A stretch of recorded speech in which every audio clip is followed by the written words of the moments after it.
Bienvenido al programa. Muy buenas noches, Sandro. Saludos a los amigos que nos escuchan de vez en cuando me entrevistan. Claro que sí. Adelante, queremos saber tu comentario. Tal como predije la semana pasada que tuviste a bien entrevistarme,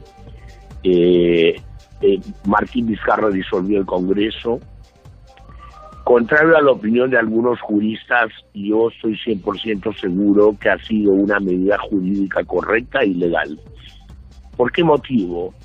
Por el motivo que el premier Salvador del Solar no emitió una carta anterior separando cita con el Congreso para la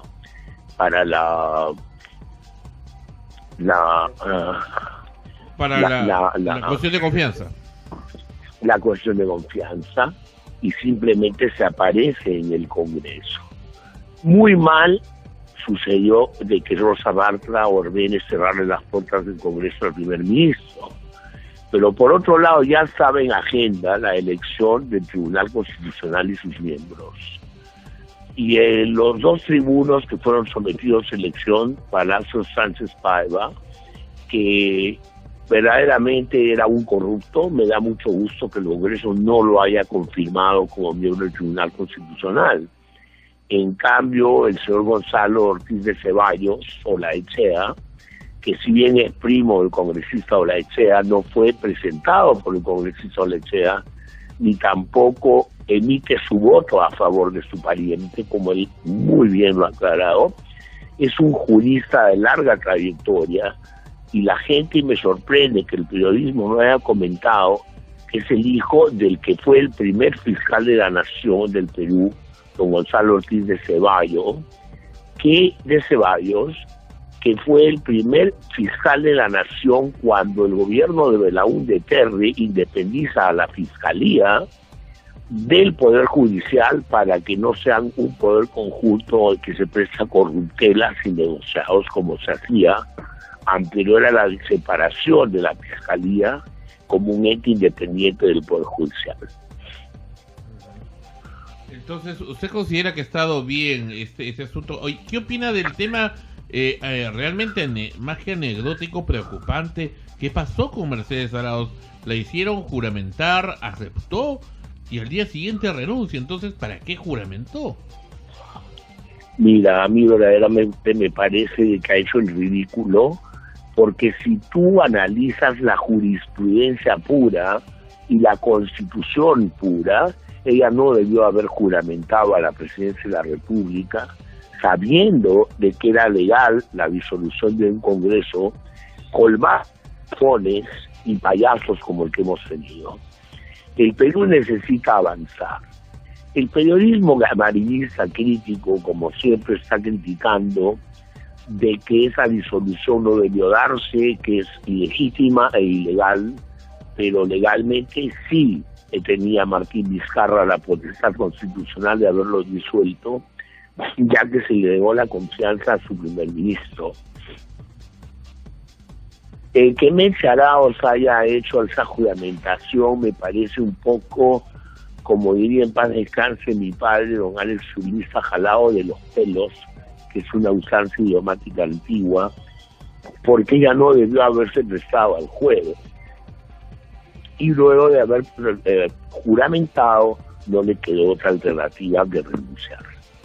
Que nos parece, a mí personalmente, a mis amistades cercanas que hemos hablado sobre el tema, una cosa estúpida de su parte, porque ahora nos quedamos sin ningún vicepresidente. Y eso es sumamente peligroso, porque si se nos muriera mañana Martín Vizcarra por un accidente natural, un infarto o un atentado contra su vida, que espero que no suceda porque está haciendo un buen papel contrario a lo que los demás piensan, nos quedaríamos completamente acéfalos como gobierno. Ahora, a Martín Vizcarra mucho se le critica, aclaro ante nuestro público, no lo conozco, no soy amigo de él, pero sí sigo su trayectoria. Fue un magnífico presidente regional de Moquegua, y yo creo que está haciendo un muy buen papel como gobierno actual. Ahora, se le trata de echar la culpa de que el crecimiento económico del Perú es pobre, negando la realidad absoluta de que a nivel mundial no hay crecimiento económico y que el Perú por lo menos ha crecido en 1.9, mientras que otros países están en crecimiento cero, como es todo el continente de Europa. La población percibe desde hace ya buen tiempo que la presencia de Fuerza Popular y el APRA en especial ha sido una sucesión de actos realmente extravagantes e incoherentes, sin precedentes en la historia congresal nacional, y que en realidad ha sido una afrenta para los ciudadanos que podemos tener una pizca de razón en el cerebro, y además un daño muy grave a la imagen del país. Pero a pesar de todo eso, es lo que también Rusia TV ha comentado hoy, y BBC también hoy, la economía peruana no se ha visto mermada, no se ha ofendido ni por ello ni por el cierre del Congreso, como hubiera sido de esperar. Efectivamente, porque no solamente es el pueblo el que estaba harto de un Congreso de bufones, sino que también son los empresarios privados los que estaban hartos de esta bufonada que hemos estado viviendo, en un Congreso que en vez de dedicarse a legislar para el progreso de la nación, se dedicó a una bronca permanente, sin precedentes en la historia, excepto durante el gobierno de Ramón Castilla, ¿no? Uh-huh. Pero ahora se lamentan de que ya no tienen un gran sueldo, y esa es la única realidad. Es gente oportunista, caciquistas escogidos para llenar un Congreso por el partido fujimorista, que no tiene en realidad la base tan sólida como se cree, y que no hicieron absolutamente nada a favor del pueblo, ¿no? Uh-huh. Hace falta una buena ley de presupuesto más enfocada en el crecimiento, para un presupuesto hacia la salud y la educación de nuestra población, cosa que este Congreso simplemente no se dedicó a hacerlo. Uh-huh. Se dedicó a la bronca, a la pelea, a la batalla y a mermar su propia credibilidad. Entonces, en mi particular opinión, está muy bien lo que ha hecho el presidente Vizcarra, y está muy bien, y vayamos a votar por un nuevo Congreso el 26 de enero, como ya ha sido proclamado por decreto supremo, ¿no? Ajá. El ex cardenal Juan Luis Cipriani ha salido a decir hoy que en realidad, ya se dio el primer paso con el cierre del Congreso, y el segundo paso debería ser la renuncia inmediata de Vizcarra. ¿Qué opina usted? Yo no soy nada de acuerdo con esa opinión del cardenal Cipriani. Reservo mi opinión sobre su actuación durante su periodo de cardenalicio en el Perú, pero no estoy de acuerdo con él. Si renunciara el presidente, lo sucedería inmediatamente el presidente del Congreso. Por 6 meses sería una estupidez, porque sería un presidente transicional que no tendría derecho a la reelección ni la oportunidad de poder hacer un buen gobierno con un Congreso disuelto. El señor Pedro Laizea, al cual considero una gran persona, muy culta, muy preparada, y que viene de una familia patricia del país desde la época anterior a la época de la independencia, es un hombre muy culto, muy bien preparado, y estamos viendo en estos pocos días de actividad política que está llevando al Congreso por muy buen camino. Hay una inconsistencia aquí. Hace un momento usted ha mencionado la figura del, ya ex presidente del Congreso, pero el presidente hoy de la Comisión Permanente del Congreso, el señor Olaechea, como una persona gran erudita. Sin embargo, ¿cómo se entiende que este personaje, junto con otros seguramente también de la misma talla en Fuerza Popular, coexistan con estos otros que han dado tristes espectáculos, inclusive hasta los últimos minutos de existencia de este último Congreso? Mira, yo trato de mantenerme observante de la conducción política del país, porque como ciudadano es importante que estemos al tanto de los actos que actúan cada uno de los congresistas y la presidencia de la República. En mi concepto, don Pedro Olaechea, que no voy a negar que es un conocido mío, como no lo es Martín Vizcarra, es un gran señor y es un erudito en su materia. Ahora, estamos viendo que Martín Vizcarra, quien se acusa de golpista, ha permitido que continúe la Comisión Permanente del Congreso, que es un acto constitucional. Por tanto, no ha hecho un golpe de Estado. Si él hubiera disuelto el Congreso, cerrado las puertas de forma plena y disuelto a la Comisión Permanente, ahí sí hubiera cometido un golpe de Estado. Que el señor Olaechea le dé curso a los decretos legislativos que solicita la Presidencia de la República también está en la Constitución del Perú, que es la Constitución fujimorista. Entonces no veo por qué criticar, como lo hace burlonamente el periodismo amarillo. Tenemos que ser muy fríos para hacer la crítica cuando se trata del bienestar de nuestro pueblo y de nuestra nación.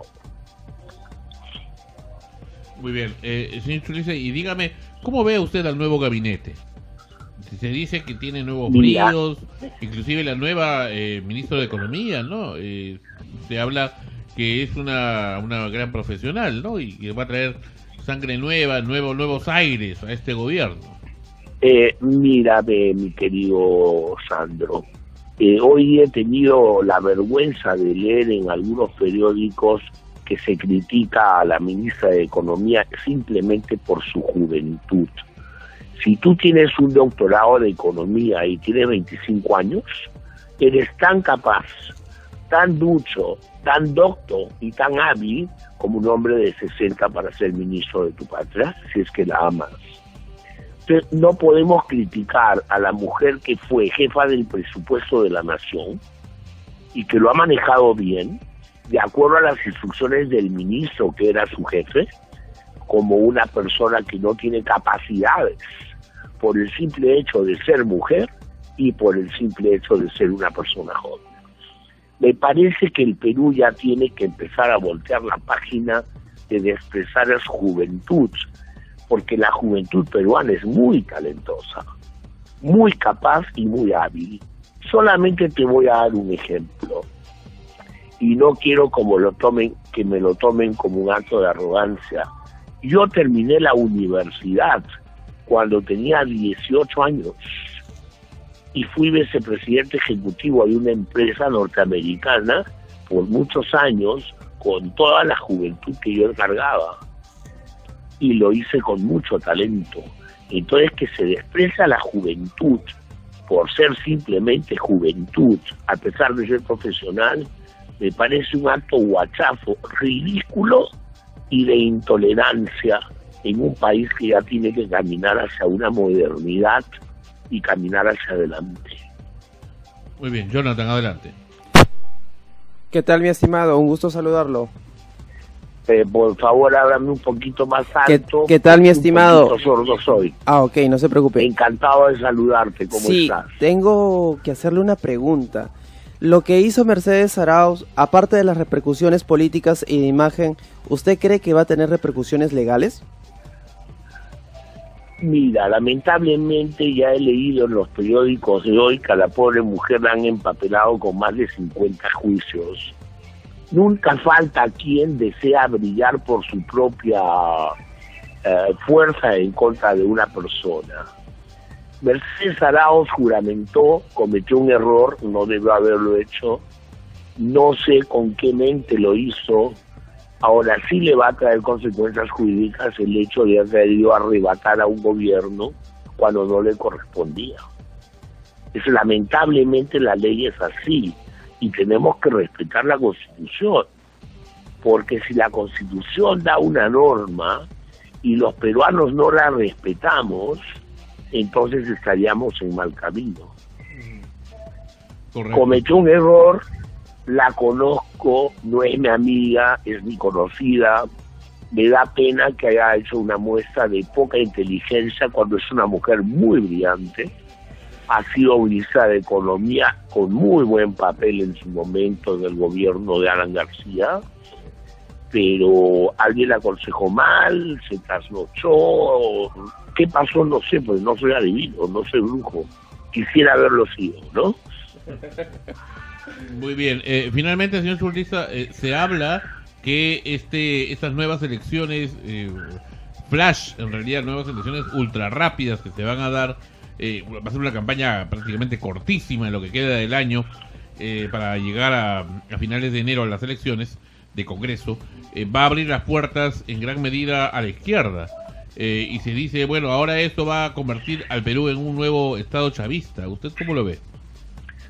No necesariamente va a llevar al Perú a la izquierda, porque podría llevar al Perú a un gobierno de centro, a un gobierno de izquierda moderna, como son los gobiernos de Europa, Escandinavia, todos los países escandinavos, Holanda, Finlandia, Noruega, ¿no? Que tampoco sería malo, porque podría legislar a favor de los derechos del pueblo, siempre y cuando no atente contra los aportantes de los impuestos, que son los que generan el presupuesto de la nación, que son los grandes inversionistas, ¿no? Ahora, si hubiera un gobierno de izquierda que va a generar desempleo, porque va a empezar una batalla en contra del empresario, el pueblo se pregunta. Pero está, como lo dije en nuestra entrevista de la semana anterior, en manos del pueblo pensar antes de votar, tomar la decisión correcta de quién va a estar en el poder. Porque si el pueblo va a votar por un alucinado solamente porque tiene un voto visceral de odio, no va a estar pensando en su propio bienestar. Porque el bienestar no lo otorga el atentar contra los grandes contribuyentes de la nación, que son los que aportan a que el presupuesto sea ejecutado. El pueblo tiene que votar para que el país siga con un crecimiento económico, con estabilidad, que lo pueda favorecer oportunamente, como está sucediendo en los últimos 30 años. Perfecto. Y antes de irnos, ¿cómo ve usted al Partido Morado de Guzmán? Se dice que va a tener buenos bríos, buenas posibilidades. Es un hombre sin experiencia. Yo quisiera que se investigue más de dónde vienen los fondos de financiamiento para sus campañas. Porque es un hombre que de la noche a la mañana, a mí mal no me cae como candidato, ni sus propuestas me parecen malas. Pero me sorprende que él diga que él no tiene trabajo y que la mujer financia su campaña. No sé cuánto ganará la mujer, salvo que sea una alta funcionaria norteamericana que tenga ingresos de cientos de millones de dólares al año para ver la ejecución presupuestaria de lo que está gastando Julio Guzmán en su partido morado. Eso ya a mí me lo convierte en una persona sospechosa, porque ¿de dónde salen los fondos que lo financian? Si el pueblo no se va a preocupar de esos detalles, podría caer también en la trampa de volver a votar mal y perder toda posibilidad de seguir creciendo como personas humanas, por lo que el país ahora tiene un presupuesto que sí puede financiar su crecimiento. Perfecto. Entonces, mi opinión de Guzmán es verdaderamente: demuéstrame dónde está el ingreso que justifica el gasto que estás ejecutando hoy para ser candidato a la presidencia de la República. Porque por otra parte, de acuerdo a la nueva normativa jurídica que existe, que el legislativo equivocadamente ha lanzado, tú no puedes financiarte con tu propio peculio de forma independiente por una cantidad mayor a $70,000 en una campaña de ninguna naturaleza, ni para congresista ni para presidente. Y con $70,000 no hay posibilidad de viajar por todo el país permanentemente por 5 años haciendo campaña. Muy bien. Entonces me quedo con la duda de la honestidad de su campaña, porque no hay claridad en cuanto a los aportes que le está recibiendo y de dónde llegan. Llegan de Estados Unidos, porque Estados Unidos nos llega a imponer un presidente, quiere imponer un presidente como Japón lo hizo con Fujimori, que es una verdad oculta por 30 años, como el gobierno americano lo hizo con Toledo, que financió su campaña y se quedó callado al respecto. No, señor, el Perú ya tiene que madurar. Somos una nación libre e independiente supuestamente desde 1821, pero si seguimos permitiendo que el gobierno inglés, que el gobierno norteamericano, que el gobierno francés financie las campañas de forma oculta a los candidatos a la presidencia, seguimos siendo una colonia de una nación tercera a la cual se le debe el favor, porque el presidente electo va a tener que favorecer los negocios con esos países. Perfecto. Entonces hay que pensar de manera favorable para la economía de la nación, que es favorable para la economía del pueblo, que el país se libere de la esclavitud, que significa que un candidato presidencial reciba financiamiento de un país y de forma oculta. Muy bien. Muchas gracias, señor Churliza, por sus comentarios siempre acertados e interesantes, y será hasta muy pronto. Vamos a estar atentos. Muy gracias a usted, mi querido Sandro, y muchas gracias a todo nuestro querido público. Muchas gracias, hasta muy pronto. Ha sido Naguib Churliza con nosotros aquí en Extremos, episodio 573, con sus comentarios. Nosotros vamos a regresar. Viene Gina Parker con ustedes, sí, la famosa locutora, DJ de Radio Panamericana.